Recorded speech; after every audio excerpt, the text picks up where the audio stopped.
तो ये मैंने जो है वो अपना ड्रीम वीवर ओपन किया। काम ये होगा कि हम काम इसमें करेंगे, लेकिन चलाएंगे किसको इसके अंदर, जैम सर्वर के अंदर। एक चीज़ याद रखिएगा, आज के बाद जितना भी आप लोग कोड करोगे, चूंकि अब आप सर्वर साइड की लैंग्वेज को भी इस्तेमाल कर रहे हो, तो आप लोगों को इसको पीएचपी के अंदर ही बनाना है। अब आप लोग पूछोगे सर जी पीएचपी के अंदर किधर बनाना है, आप लोग करोगे क्या? ठीक है, आप लोग जाओगे अपनी सी ड्राइव में, बता रहा हूँ वैसे रिकॉर्ड हो रहा है, आप लोगों को रिकॉर्ड लेक्चर मिल जाएगा ताकि आप उसको बाद में भी इम्प्लीमेंट कर सकें घर जाके। ठीक है, और यहाँ पर एग्जाम का फोल्डर दिया, एग्जाम के फोल्डर पे डबल क्लिक करेंगे। ठीक है, यहाँ पर एक फाइल का नाम होता है htdocs, आप इसको डबल क्लिक करके ओपन करेंगे। अब आप जितनी भी अपना प्रोजेक्ट बनाएंगे आज के बाद, वो आप इधर बनाएंगे, ड्रीम वीवर को यहाँ से ओपन करवाएंगे, उसके अंदर एडिटिंग करेंगे। ठीक है, मेरे सूरत में ये मैंने प्रोजेक्ट ऑलरेडी कहीं और रखा हुआ है, मैंने उसको लिंक कर दिया इसके साथ। ठीक है, क्योंकि मेरा ऑलरेडी कोई क्लाइंट का एक ऑर्डर चल रहा था जो मुझे मुकम्मल करना था, फिर मैं क्लैश नहीं था कर सकता इसके अंदर। ठीक है, आप लोगों ने जो आप पहली फाइल बनाएंगे ना, home.html, services.html, अब .html के साथ तो आप बनाएंगे नहीं, अब आप बनाएंगे home.php, services.php, contact.php और about.php। वो चारों फाइल्स आपकी इधर होंगी, इमेज का फोल्डर आपका ये बना होगा, या बेशक इमेजेस लिख दें, जो भी आपकी मर्जी, आप फोल्डर का नाम रखें। कोडिंग बाय डिफ़ॉल्ट वही रहेगी, सिर्फ ये है कि हम लोग सारा किधर डाल रहे हैं, किस फोल्डर में डाल के काम कर रहे हैं, जैम के अंदर। क्यों?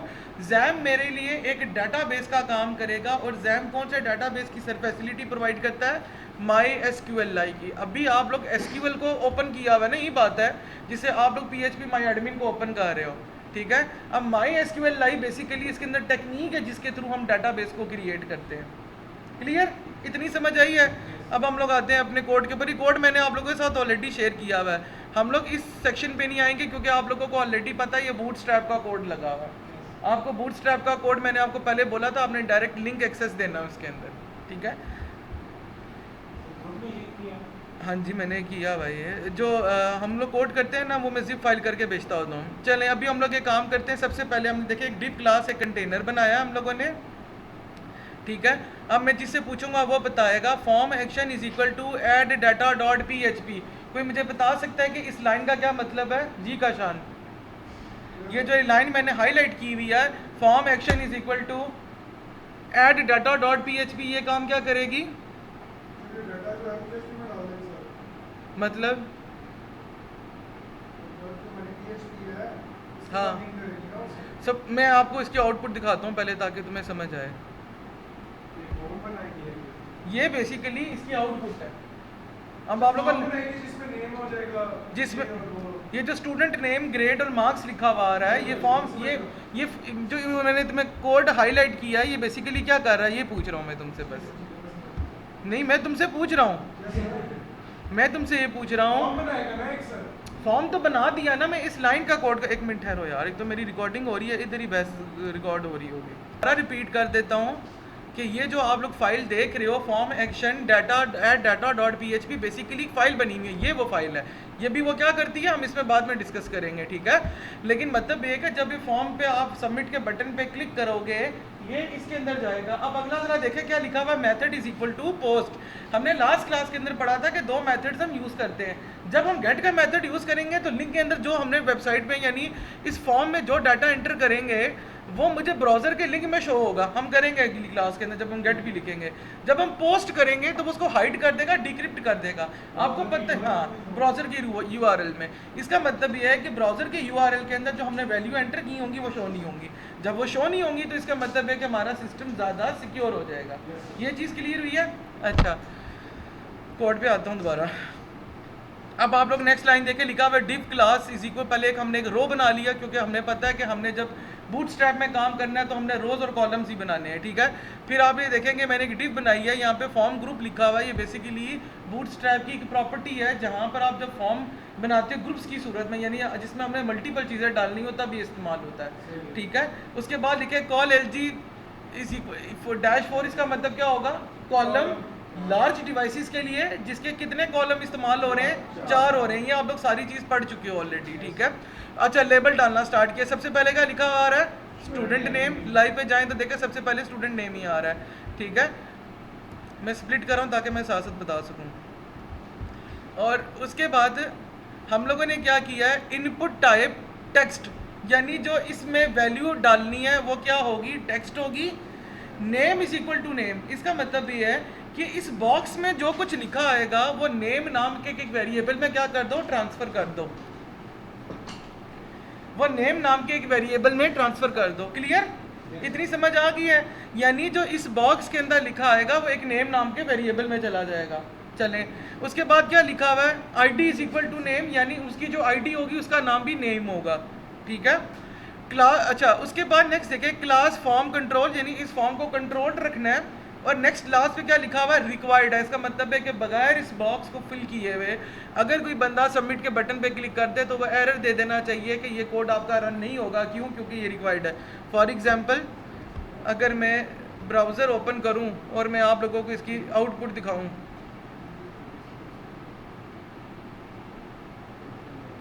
अगर आप लोग जैम सर्वर नहीं चला रहे होगे और डायरेक्ट अपने कोड को रन करोगे वो एरर दे देगा, वो बोलेगा कि डिवाइस अनएबल टू एक्सेस है।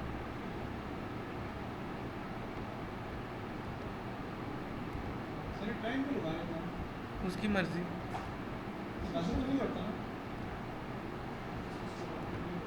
इधर से कर लो, इधर से देख लो, ये भी ओपन हो गया। वैसे मैं बताया मेरे पास क्लाइंट्स के मल्टीपल फोल्डर्स पड़े हैं, मेरे पास एक जैम सर्वर नहीं है, दो हैं। ठीक है, ये नीचे वाला हिस्सा क्या कर रहा, अभी आप इस चीज़ को छोड़ दो, मैं सिर्फ उस ऊपर वाले की बात कर रहा हूँ कि अगर मैं नाम एंटर किए बगैर सबमिट के बटन पे क्लिक करूँ तो वो देखे, अभी तो ये सजेशन दे रहा है, लेकिन अगर आप ये थोड़ा सा अभी ऑटो सजेशन जो है ना, इसके नीचे बेसिकली वो कह रहा है कि आप नाम एंटर किए बगैर आगे नहीं जा सकते। अभी ये देखें ऑटो सजेशन आ जाती है जिसकी वजह से वो नीचे वाला एरर छुप रहा है इसका। किसके, इस तरह अब क्या होगा, इतनी तो मुझे भी आती है। बहरहाल मैं इसकी ऑटो सजेशन डिलीट करके ना, मैं करना नहीं चाहता, फिर बाद में हमें फॉर्म फिल करने पड़ते हैं, ज़्यादा पड़ता है। मतलब ये दिखाने का कि आपने कहीं यहाँ पे बताया है कि एरर ये शो करो, नहीं, वो बाय डिफ़ॉल्ट सिस्टम पिक करेगा, जो एरर रिक्वायर्ड होगा वो यहाँ पे शो करवा देगा। आगे मूव करें। अच्छा नेक्स्ट अभी हम लोग देख रहे हैं, हम स्प्लिट पे आते हैं। अब नेक्स्ट अगर आप लोग देखोगे कोड के अंदर देखो, अब हमने एक और डिव बनाई है, फिर फॉर्म ग्रुप, यानी इसी ग्रुप का हिस्सा है वो। अब क्या हमने बोला है कि कॉलम होगा जिसका लार्ज डिवाइसेस के लिए होगा, लार्ज होगा, और उसकी लेंथ कितनी होगी, 3 होगी। अब देखो पहली 4 थी, ये 3 थी, यही बात है। अगर आप लोग जाके चेक करोगे तो यहाँ पे ग्रेड का बॉक्स छोटा बना हुआ है एज कम्पेयर टू नेम के। ये बात है समैया, क्यों, क्योंकि नेम के लिए हमने 4 कॉलम डिनोट किए हैं, इसके लिए हमने 3 कॉलम डिनोट किए हैं। तो 4 जमा 3 कितने हो गए, 7 हो गए। ठीक है, अच्छा जी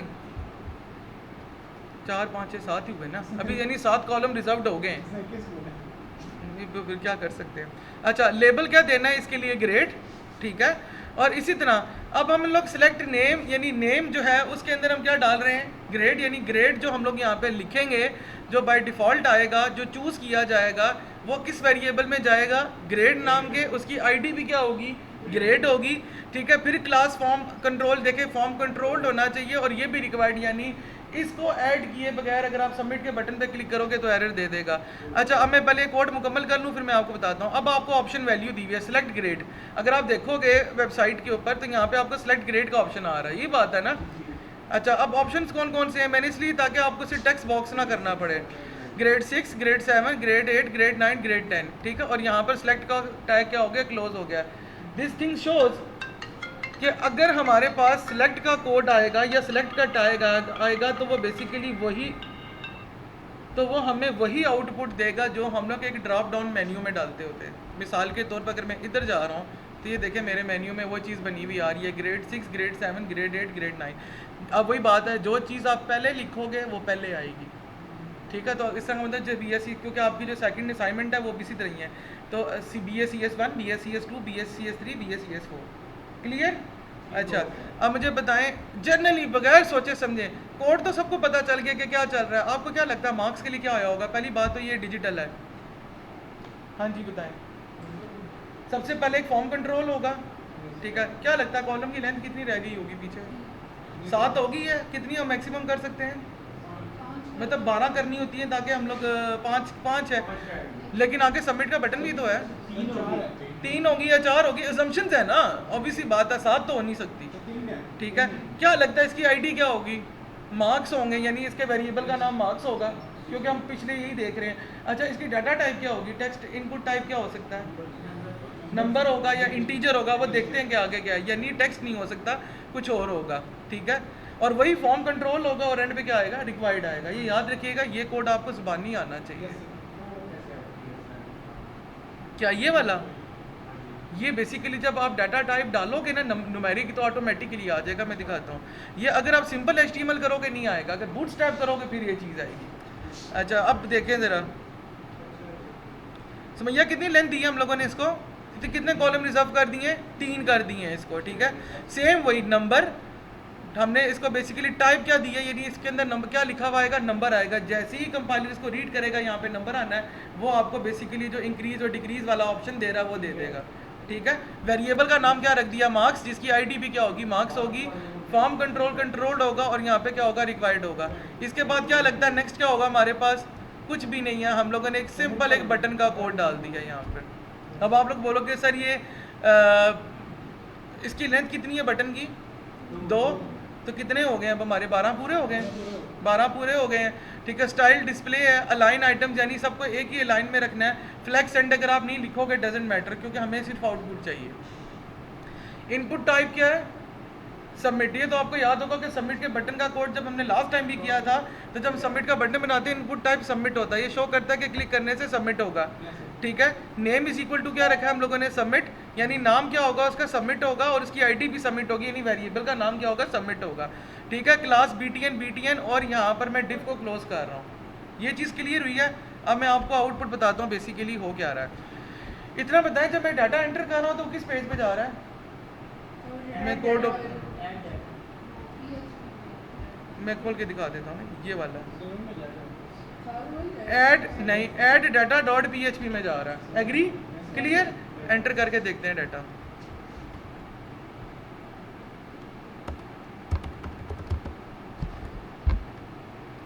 सिक्स ग्रेड है, काशान के मार्क्स में कहता हूँ 8 है। ठीक है, जब मैं सबमिट के बटन पे क्लिक कर रहा हूँ, ठीक है, ये मेरा डाटा उठा के उधर दूसरी फाइल में भेज रहा है। ठीक है, अब वो दूसरी फाइल में क्यों भेज रहा है अभी हम उसके ऊपर डिस्कशन करेंगे। ठीक है, लेकिन अब आप लोगों को नज़र आ रहा होगा कि लिस्ट नीचे से भी अपडेट हो रही है।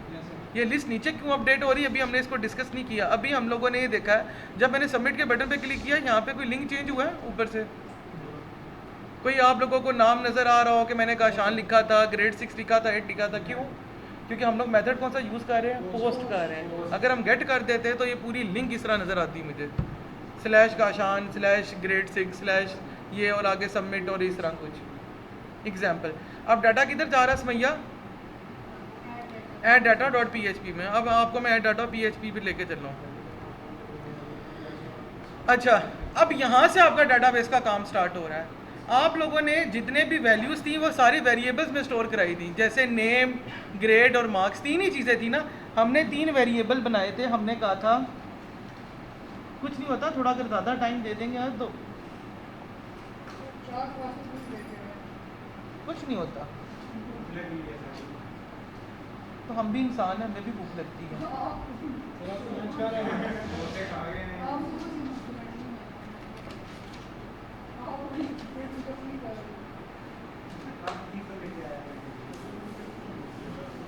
चलो गलती होगी, आज की बात नहीं खाऊंगा बस।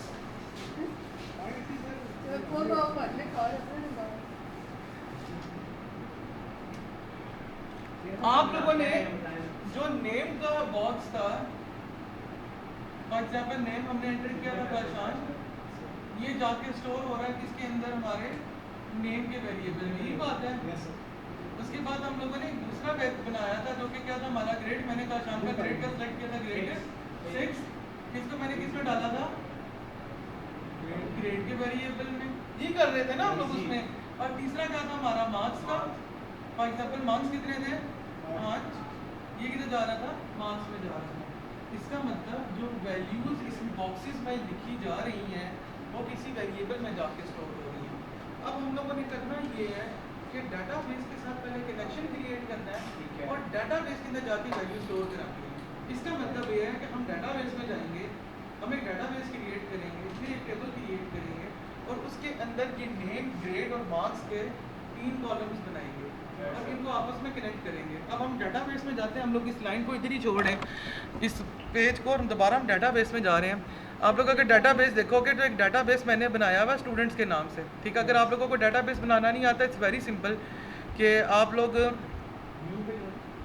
न्यू पे क्लिक करो, यहाँ पे डेटाबेस का नाम दो। फॉर एग्जांपल मेरे डेटाबेस का नाम मैं अब रख देता हूँ नमल, ठीक है। मैंने डेटाबेस का नाम रखा नमल, मैंने एंटर किया तो एक नया डेटाबेस बन गया, ठीक है। अब नया डेटाबेस बनाने के बाद मुझे बताना है मुझे कितने कॉलम्स की ज़रूरत है। कितने कॉलम्स की ज़रूरत है? 3, ठीक है। मैं 3 कॉलम्स रख देता हूँ और टेबल का नाम मैं रखता हूँ, ये क्या है, फॉर एग्जांपल आप लोगों के मार्क्स हैं तो मैंने इसका नाम मार्क्स रख दिया, ठीक है। ये खुद ब खुद बनाएगा। अब वो बोलेगा कॉलम के नाम दो। फॉर एग्जांपल पहला था नेम, ठीक है। नेम क्या था मेरा? टेक्स्ट हो सकता है, टेक्स्ट भी हो सकता है, चलो ठीक है। नेम के बाद नेक्स्ट क्या आया मेरा? ग्रेड आ गया। ग्रेड क्या मेरा वार 4 है, क्योंकि इसमें अगर आप देख वार 4 है क्योंकि उसके अंदर ग्रेड भी लिखा और 6 भी है, ठीक है।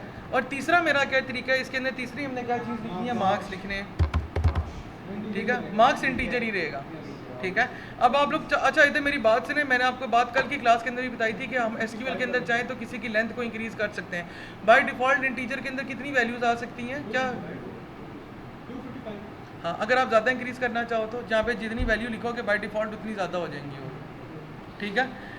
अच्छा हम डिफ़ॉल्ट पे आके चेक करते हैं, ये क्या लिखा हुआ है? नल। नल का मतलब क्या होगा? ये खाली भी रह सकता है।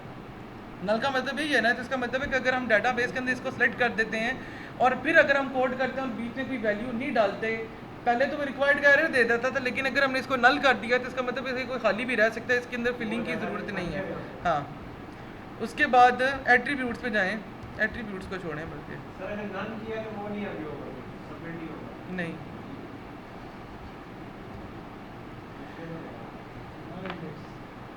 इतना दिमाग है काशान मेरा भी। ओके तो नेक्स्ट अभी हम लोग देखेंगे, इसके अंदर आप लोगों को एक नल इंडेक्स आ रहा होगा। यहाँ पर बेसिकली जो आपका रोल नंबर या आईडी होगी वो आपकी हमेशा प्राइमरी की रहेगी। तो आप लोग क्या करोगे, जो आपका यूनिकली आइडेंटिफाई कर रहा होगा उस टेबल को कोई, आप उसको प्राइमरी कर दोगे, ठीक है। मैं भी इसको प्राइमरी नहीं कर रहा क्योंकि मुझे भी इसकी ज़रूरत ही बना, मैं यहाँ पे सिंपल गो पे क्लिक करता क्योंकि डाटाबेस मेरा बना हुआ है ऑलरेडी। ये चीज़ क्लियर हुई है? अच्छा, उसके बाद फर्दर हमें इसके अंदर कोई भी चीज़ ऐड करने की ज़रूरत नहीं है। सिंपल हम लोगों ने सेव पे क्लिक करना है, मेरा डाटाबेस क्रिएट हो जाएगा। मैं यहाँ पर अगर मैं सेव पे क्लिक करूँ, वो कह रहा है एंटर अ वैलिड लेंथ, कितनी एंटर करूँ? 255।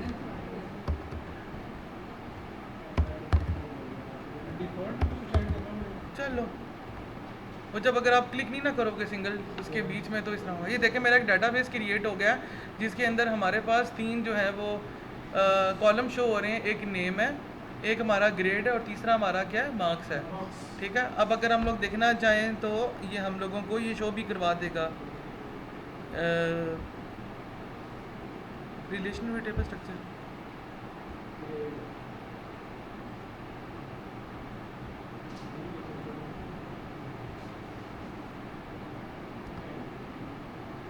अभी यहाँ पे कोई डाटा एंटर ही नहीं है ना, इसलिए वो शो नहीं करवा रहा, ठीक है।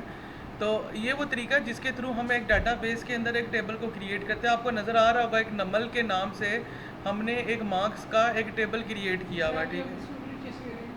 क्या? सब्र करो ना। हाँ, ये अगर आप देखोगे तो बाय डिफ़ॉल्ट एसक्यूएल की क्यूरी साथ लिखी हुई आ रही होती हैं, सेलेक्ट स्टैटिक फ्रॉम मार्क्स। इसका क्या मतलब होगा? मार्क्स के टेबल में से सारा का सारा उठा लो जो कुछ है। ये चीज़ क्लियर हुई है? वापस आते हैं अपने कोड के ऊपर। हम 2:10 तक का टाइम है ना हमारे पास है? क्यों? 1 credit hour is equal to 3 hours होते हैं ना? ऐसा नहीं होता, ऐसे ही होता है ना ना ना ना। 1 credit hour is equal to 3 hours है ना? चलो मैं मेकअप क्लास रख लूँगा, इसमें क्या। हमने PHP का स्क्रिप्ट स्टार्ट किया ऐड PHP वाली फाइल के अंदर, ठीक है। उसके बाद हम लोगों ने क्या लिखा है? रिक्वायर वंस, यानी एक ही बार तुमने करना है con.php con.php बेसिकली एक और फाइल है जो हम लोगों ने बनाई है। con.php क्यों बनाई है? ताकि हम पहले कनेक्शन क्रिएट कर सकें। देखें, पहले हम डाटाबेस से कनेक्शन क्रिएट करेंगे तब जाके उसमें वैल्यूज एंटर होंगी, यही बात है। तो ये देखें, मैं अब con.php पे पहले आ गया हूँ। अब con.php में ये बाय डिफ़ॉल्ट है, आप लोगों को ज़ुबानी याद करने की भी ज़रूरत नहीं है, लेकिन आपको पता होना चाहिए। सबसे पहला देखिए लिखा हुआ है डिफाइन डीबी सर्वर, जिसका नाम क्या है? Local host. अगर आप देखो अपनी वेबसाइट जो है वो डाटाबेस या आपकी वेबसाइट किस पे चल रही होती है? लोकल होस्ट पे चल रही होती है। दूसरा क्या है? Define DB user name root. याद रखिएगा, अगर आपने डाटाबेस का खुद कोई यूज़र नेम नहीं रखा हो तो बाय डिफ़ॉल्ट उसका क्या रहता है? रूट नाम होता है उसका, ठीक है। उसके बाद लिखा हुआ है डिफाइन डीबी अंडरस्कोर पासवर्ड खाली, यानी ये बेसिकली शो करेगा इस डेटाबेस का पासवर्ड है। अच्छा, उसके बाद लिखा हुआ है डिफाइन डीबी नेम, यानी जो डिफाइन हम कर रहे हैं कि डेटाबेस हम कौन सा यूज़ कर रहे हैं हमारे इस प्रोग्राम के लिए या इस प्रोजेक्ट के लिए। स्टूडेंट, मैंने बेसिकली स्टूडेंट बनाया हुआ था डाटाबेस, ये स्टूडेंट है, ये स्टूडेंट का डाटाबेस है, ठीक है। उसके बाद con is equal to my SQL I connect. अब मैंने आपको बताया था कि हम एसक्यूएल नहीं यूज़ करेंगे, माई एसक्यूएल आई यूज़ करेंगे। तो कॉन बेसिकली डॉलर साइन जब किसी चीज़ के साथ आ जाता है, इसका क्या मतलब होता है? ये एक वेरिएबल है। इसका मतलब है कि जितनी भी हम लोग अब कनेक्शन क्रिएट करने वाले हैं वो सारा का सारा किस में जाएगा? एक वेरिएबल में जाएगा। Con is equal to my SQL I connect DB server DB user name DB password DB name. होगा क्या? वो सबसे पहले माई एसक्यूएल अंडरस्कोर कनेक्ट के साथ कनेक्ट करेगा, चेक करेगा कि जो हमारी वेबसाइट के अंदर एंटर किया गया सर्वर का नाम है, यूज़र नेम है, पासवर्ड है और उसका जो डेटाबेस नेम है वो एग्जिस्ट करता है या नहीं करता। अगर करता है तो वो क्या कर देगा? कनेक्ट कर देगा। और अगर नहीं करता, अगर ये नीचे नेक्स्ट लाइन नंबर 6 देखिए लिखा हुआ है, अगर कनेक्शन जो है वो फॉल्स हो जाता है, यानी कनेक्शन क्रिएट नहीं हो पाता, तो ये एरर शो कर दो, कुड नॉट कनेक्ट, ठीक है। ये किया इसलिए जाता है ताकि हम एक फ़ाइल के अंदर पहले डेटाबेस को कनेक्ट कर सकें आपस में। इस लाइन ऑफ कोड की बात समझ आई है कि बाय डिफ़ॉल्ट अगर आप लोगों ने एसक्यूएल के अंदर यूज़र नेम नहीं रखा तो उसका नाम क्या हो जाएगा? रूट। अगर आप लोगों ने उसका पासवर्ड नहीं रखा हुआ तो उसका पासवर्ड क्या रहेगा? खाली रहेगा। इसलिए अगर आप देखो तो इन दो ब्रैकेट, इन दो कॉलम्स के बीच में कुछ भी नहीं लिखा हुआ आ रहा।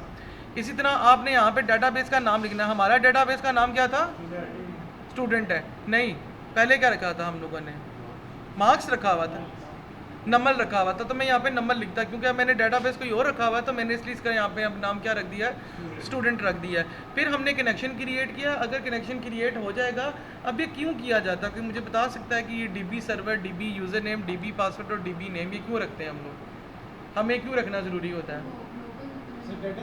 देखो, अगर तो हमें ये डेटाबेस, फॉर एग्जांपल हम ये अभी तो हम लोग सिर्फ अपने छोटे से काम के लिए कर रहे हैं। सपोज़ करो कि हम एक वेबसाइट बना रहे हैं जहाँ पर हम लोगों को स्पेशली जहाँ पर हमें ज़रूरत पड़ती है क्रेडिट कार्ड्स की।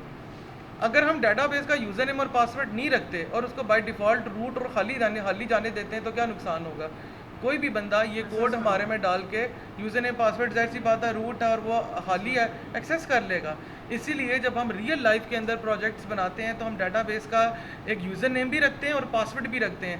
यही वो वजह होती है कि इंटरनेट पे जो पड़ा हुआ आपका डाटाबेस है वो किसी और के साथ कनेक्ट नहीं हो पाता। ये कुछ कर रहे थे हमने लेकिन हमारा कनेक्ट ही नहीं हुआ अभी तक। मिलता जुलता याद नहीं कर रहे। अभी हो जाएगा, मैं अभी करके दिखाऊंगा तुम लोगों। अच्छा, उसके बाद नेक्स्ट लाइन लिखा हुआ है कि अगर कनेक्शन, यानी इसीलिए हमने इसको वेरिएबल के बराबर किया, वरना हमें पूरा कोड लिखना पड़ता। हमने कहा अगर डॉलर साइन कौन यानी जो वेरिएबल है वो फॉल्स हो जाता है, यानी वो नहीं रन होता, तो सिंपल शो कर दो कि ये कनेक्ट नहीं हो पा रहा, ठीक है।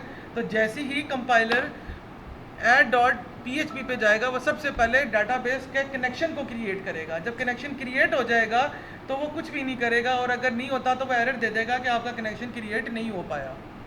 अब देखते हैं, if isset underscore post is equal to submit, यानी अगर सबमिट के बटन पे क्लिक करके कोई चीज़ आ रही है तो ठीक है, तो क्या करना है? जो वेरिएबल हमारे पास, जो हमारे नेम के अंदर जो चीज़ पड़ी हुई थी, जो नेम के वेरिएबल के अंदर थी, उसको किस में शिफ्ट कराना है? नेम के वेरिएबल में। ग्रेड के अंदर जो पड़ा हुआ था ग्रेड के वेरिएबल में स्टोर करवाना है और मार्क्स किस में स्टोर करवाने हैं? मार्क्स के वेरिएबल में। अब यहाँ पे $_पोस्ट क्यों लिखा हुआ है? कोई ये बता दे। सेम दोबारा वही बात, अगर हम लोग खाली URL को बचाएंगे तो मसला होगा। हम एक वेरिएबल के साथ भी $_पोस्ट लगा रहे हैं ताकि वो भी इनक्रिप्टेड रहे, ताकि ये भी ना हो कि एक कोई वैल्यू हम लोग एक्सेस कर पाएँ। अब आप लोग देखें लिखा हुआ है, अगर नाम जो है हाँ, अगर नाम खाली है, अगर नाम के अंदर कुछ दिया हुआ है, ठीक है, ये जो if name is not equal to खाली, यही होता है ना, मतलब कि अगर नाम का वेरिएबल खाली नहीं है, ग्रेड का वेरिएबल खाली नहीं है और मार्क्स का वेरिएबल खाली नहीं है, तो एक वेरिएबल हमने बनाया $साइन एसक्यूएल के नाम से, ठीक है, जो बेसिकली कहता है क्या है, इंसर्ट इनटू रिजल्ट्स। ये मेरा डेटाबेस था जिसके अंदर ये रिजल्ट्स था, ये डेटाबेस के टेबल का नाम है, डेटाबेस में बता चुका हूँ, ठीक है। अब मैं बता रहा हूँ कि उस डेटाबेस के टेबल में जाओ रिजल्ट्स में, और क्या करो, जहाँ पे उसकी फील्ड का नाम नेम है वहाँ पर $साइन नेम शिफ्ट कर दो। अब यानी वो जो वैल्यू हमारी नेम में आई थी वो किधर चली जाएगी, नेम वाली कॉलम में, और उसके बाद क्लास वाली क्लास में, और मार्क्स वाली किस में जाएगी, मार्क्स में जाएगी। ये चीज़ क्लियर हुई है, ठीक है। अच्छा, उसके बाद अगर एसक्यूएल का कनेक्शन जो है वो क्रिएट हो जाता है और ये सारा काम मुकम्मल हो जाता है, तो दोबारा तुमने उसी फाइल पे वापस आना है। अगर आप लोग देखो, जब मैं फॉर्म एंट्री करता हूँ, ठीक है, तो क्या ये मुझे किसी और पेज के ऊपर लेके जाता है, ऐसा नहीं, मुझे उसी पेज पे रखता है ये, ठीक है। ये क्यों नहीं आ रहा, अच्छा। और अगर ये ना हो पाए तो आपको एरर क्या देना है, इको क्या करवा दो, something went wrong please try again later, ठीक है। ऐसा भी हो सकता है कि बसा होगा आपकी रिपोजिटरी में कोई इशू आया हो जिसकी वजह से आपको एरर शो करवाना पड़ता है। एल्स क्या होगा, अगर ये मसला भी नहीं है, वो मसला भी नहीं है, इसका मतलब है कि वो हाली नहीं थे, हाली थे, ये बात है। इसलिए क्या शो कर रहा है इको में, name class and marks can not be empty, ठीक है। इससे बेसिकली डिफाइन होगा कि हमारा नेम क्लास और जो ग्रेड लिखा हुआ है वो एम्प्टी नहीं हो सकते, ठीक है। इससे क्या होगा, अभी का जो जितना कोड है, ये सारा का सारा कोड कर क्या रहा है, अब हम एग्जीक्यूट करते हैं, फिर हमको बताते हो क्लास, फिर हम लोग ख़त्म करते हैं अपनी।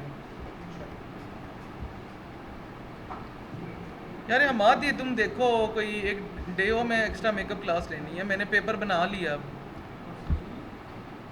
ठीक है, हैं?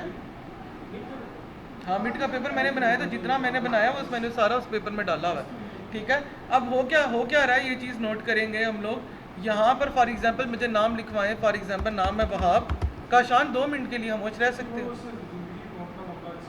तो ज़िंदगी मौत के मामलात बाहर भी हो सकते हैं, ठीक है, ठीक है। यहाँ पर जब मैं वहाब लिख रहा हूँ, ये मेरा किस वेरिएबल में जाके स्टोर हो रहा है, $साइन नेम में हो रहा है, क्लियर।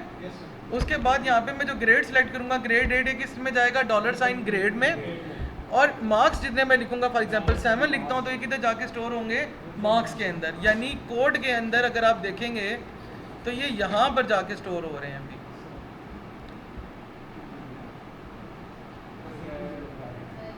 ये पोस्ट मेथड के थ्रू वैल्यूज में तो चले गए ना टेबल के अंदर, वो तो उधर आ गए, उधर से इधर जो आ रहे हैं वो इस वेरिएबल के तहत आ रहे हैं, ये बात है। तो अभी जो मैंने वहाँ ग्रेड 8 और ये मार्क्स लिखे हैं किस में, इस वेरिएबल में है। अब मैंने क्या किया है, मैंने क्यूरी चला दी, इंसर्ट इनटू रिजल्ट्स के टेबल में जाओ, नेम को उठा के देखो, जो चीज़ आपने इधर पहले लिखी है, यहाँ पे कॉलम का नेम भी फिर आपने पहला लिखना है। अगर आप यहाँ पे कॉलम का नाम दूसरा लिख देते हो तो इसका मतलब ग्रेड के अंदर नाम सेव हो जाएगा। ये सीक्वेंस याद रखिएगा, अगर इधर आपने नाम पहले लिखा हुआ है तो इधर भी आपको उस कॉलम का पहला नंबर ही लिखना पड़ेगा। नहीं समझ आई इस चीज़ की। इसी तरह क्लास के अंदर ग्रेड के अंदर, अच्छा, इंसर्ट इनटू, यानी हम लोगों ने जो रिजल्ट बनाया हुआ उसके कॉलम्स का नाम नेम क्लास और मार्क्स रखा हुआ है, ठीक है। नेम के अंदर नेम जा रहा है, क्लास के अंदर जो ग्रेड की वैल्यू है वो जा रही है, और मार्क्स के अंदर क्या जा रहा है, मार्क्स की वैल्यू जा रही है। हम लोगों ने क्लास और ग्रेड अलग अलग रखे हैं टेबल में, नाम कुछ हो रहा है, यहाँ पर नाम कुछ हो रहा है, ठीक है। अब हम जब वैल्यू को एंटर करवाते हैं,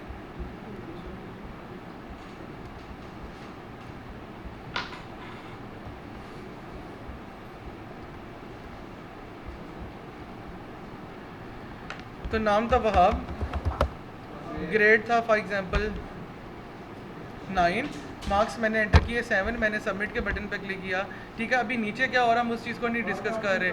अब हम क्या करेंगे, देखो तरीका ये है, हम डाटाबेस में जाके चेक करेंगे क्या ये एंट्री हुई है या नहीं हुई। मैंने PHP माई एडमिन ओपन किया हुआ है, मैं रिजल्ट्स के टेबल में जाता हूँ, और अगर आप ये लास्ट हमारा ये कॉलम देखेंगे तो आपको नज़र आएगा कि वहाब ग्रेड और मार्क्स ऑटोमेटिकली इसमें आ गए, आपके डाटाबेस में सेव हो गए, ठीक है। अब इसमें जो आईडी है, आप लोगों को ये लग रहा होगा आईडी कहाँ से आ रही है, आईडी ऑटो इंक्रीमेंट है, ठीक है। ये नेक्स्ट क्लास के अंदर बताऊंगा कि किस तरह एक रोल नंबर एलोकेट हो जाता है ऑटोमेटिकली। मैं भले लगा दूंगा